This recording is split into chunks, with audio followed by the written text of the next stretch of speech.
So good morning plus one class. Today I am going to start the next heading, next topic of the same chapter, in which we will discuss about the Janata party, Janata government के बारे में हम जो है वो किस प्रकार जनता party ने आपातकाल के बाद या एमरजेंसी के बाद जो है वो अपनी सरकार बनाई। लेकिन उससे पहले हम डिस्कस करना चाहेंगे कि आपने देखा कि पिछले कुछ हेडिंग्स में आपने देखा कि मेन इस चैप्टर में हम लोग आपातकाल के बारे में पढ़ रहे थे कि देश में जो लगाई गई एमरजेंसी जो थी उसके बारे में हमने पढ़ा कि ये देश के अंदर जो ये एमरजेंसी की जो घोषणा की गई थी, क्या ये ज़रूरी थी। आपने पढ़ा कि इस एमरजेंसी को जो लगाया गया था उसका विवाद के बारे में आपने पढ़ा। फिर आपने देखा कि इस एमरजेंसी के टाइम में किस तरह से कानून को तोड़ा गया, मरोड़ा गया, किस तरह से कानून को जो है वो लोगों के सामने जो है वो पेश किया गया, उसमें मौलिक अधिकारों का दुरुपयोग हुआ, लोगों को अपनी पिटीशंस के लिए जो है वो रास्ते बंद कर दिए गए। हाई कोर्ट और सुप्रीम कोर्ट की वर्डिक्ट के लिए भी आपने चेंज देखा। तो उसके बाद आपने देखा कि शाह आयोग ने किस प्रकार से इस एमरजेंसी में हुए गड़बड़ी के बारे में आपको बताया, किस तरह से लोगों की गिरफ्तारियां हुई। और ये मेन अगर हम बात करें तो इस चैप्टर के अंदर सबसे इम्पोर्टेंट जो था वो एमरजेंसी के बारे में ही ये टॉपिक है। और उसके बाद आपने देखा कि किस तरह से 1977 के इलेक्शन हुए 18 महीने के बाद एमरजेंसी के ठीक बिल्कुल। और आप लोगों ने देखा कि किस तरह से एक बार सारा जो जनमत जो था वो इंदिरा गांधी के खिलाफ हो गया, कांग्रेस पार्टी के खिलाफ हो गया। और 1977 में पहली बार जो थी कांग्रेस ना केवल राज्यों में हारी बल्कि जो है वो बिल्कुल 154 सीटों के साथ जो थी वो बिल्कुल अल्पमत की सरकार आ गई और बिल्कुल बैकफुट पे आ गई और हार गई। लेकिन आगे हम देखते हैं कि किस प्रकार जनता पार्टी ने 1977 में अपनी सरकार बनाई।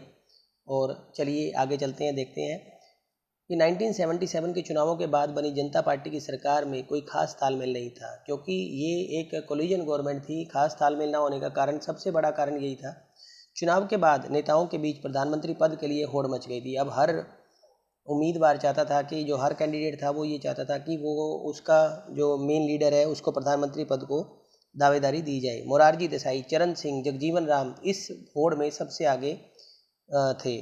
मोरारजी देसाई 1966 टू 1967 से ही इंदिरा गांधी के प्रतिद्वंदी थे। मतलब अगर हम बात करें तो 1966 से 67 से लेकर वो इंदिरा गांधी के बिल्कुल अगेंस्ट रहे। चरण सिंह भारतीय लोकदल के प्रमुख और उत्तर प्रदेश के किसान नेता थे।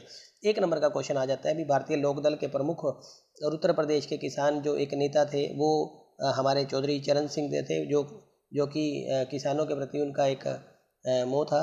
चौधरी चरण सिंह के नाम पर जो है वो हिसार के अंदर एक विश्वविद्यालय भी, एशिया का सबसे बड़ा विश्वविद्यालय बनाया गया है।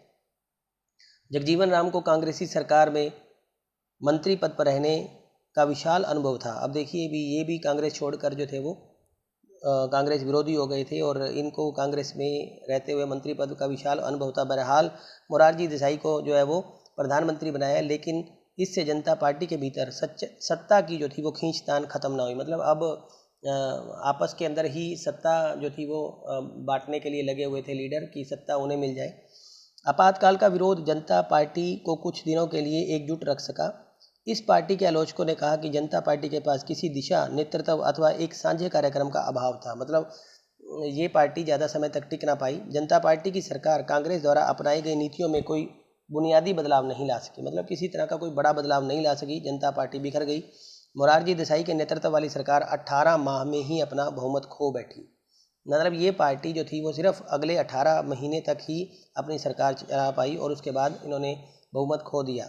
कांग्रेस पार्टी के समर्थन पर दूसरी सरकार चरण सिंह के नेतृत्व बनी, यानी कि कांग्रेस ने अपना दांव खेला और चरण सिंह के नेतृत्व में दूसरी सरकार बनाई। लेकिन बाद में कांग्रेस पार्टी ने समर्थन वापस लेने का फैसला किया। अपना पूरा समर्थन चौधरी चरण सिंह के साथ रखते हुए बाद में उन्होंने अपना ये जो समर्थन था वो वापस ले लिया गया। इस वजह से चरण सिंह की सरकार मात्र 4 महीने ही सत्ता में रह पाई। अगर क्वेश्चन आ जाता है भी, चरण सिंह की सरकार जो थी वो 4 महीने ही मात्र सत्ता में रह पाई और वो 18 महीने जो थी वो मोरारजी देसाई की सरकार जो थी वो 18 महीने तक रही। 1980 के जनवरी लोकसभा के लिए नए सिरे से चुनाव हुए। इस चुनाव में जनता पार्टी बुरी तरह से परास्त हुई। जनता पार्टी उत्तर भारत में करारी शिकस्त मिली, जबकि 1977 के चुनाव में उत्तर भारत में इसी पार्टी को ज़बरदस्त सफलता मिली थी। यानी कि जिस जगह से जनता पार्टी जीत कर, सबसे ज़्यादा सीटों से जीत कर सरकार बनाने का दावा, जो सरकार बनाई थी जहाँ से, वहीं से उन्हें शिकस्त मिली, हार मिली 1980 के चुनावों में। कांग्रेस पार्टी ने 1980 के चुनाव में एक बार फिर 1971 के चुनावों वाली कहानी दोहराते हुए भारी सफलता हासिल की। कांग्रेस पार्टी को 353 सीटें मिली और वह सत्ता में आई। 1977 से 79 के चुनाव ने लोकतांत्रिक राजनीति का एक और सबक सिखाया। अगर अस्थिर हो और उसके भीतर कलह हो तो मतदाता ऐसी सरकार को कड़ा दंड देते हैं। यानी कि अगर आपसी फूट है सरकार के अंदर ही, तो मतदाता जो है वो ऐसी सरकार को जो है वो पूरा दंड देते हैं। आगे हम देखते हैं, बात करते हैं विरासत की।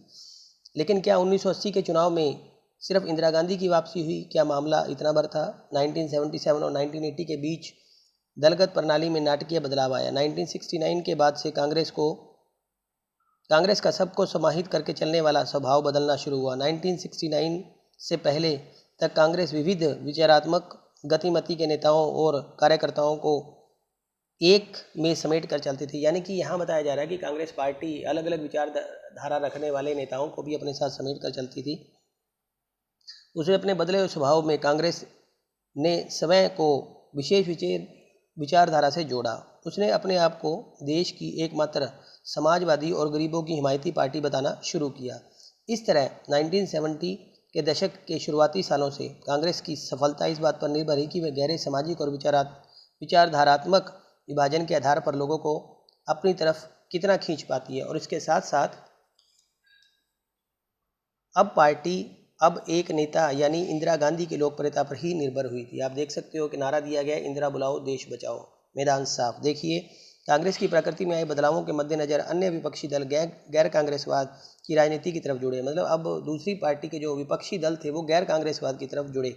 विपक्षी के नेताओं को अब यह बात साफ साफ नजर आने लगी कि चुनाव में कांग्रेसी वोट बिखरने नहीं चाहिए। इस चीज़ में 1977 के चुनाव में एक बहुत बड़ी भूमिका निभाई। अप्रत्यक्ष रूप से 1977 के बाद पिछड़े वर्गों की भलाई का मुद्दा भारतीय राजनीति पर हावी होना शुरू हुआ।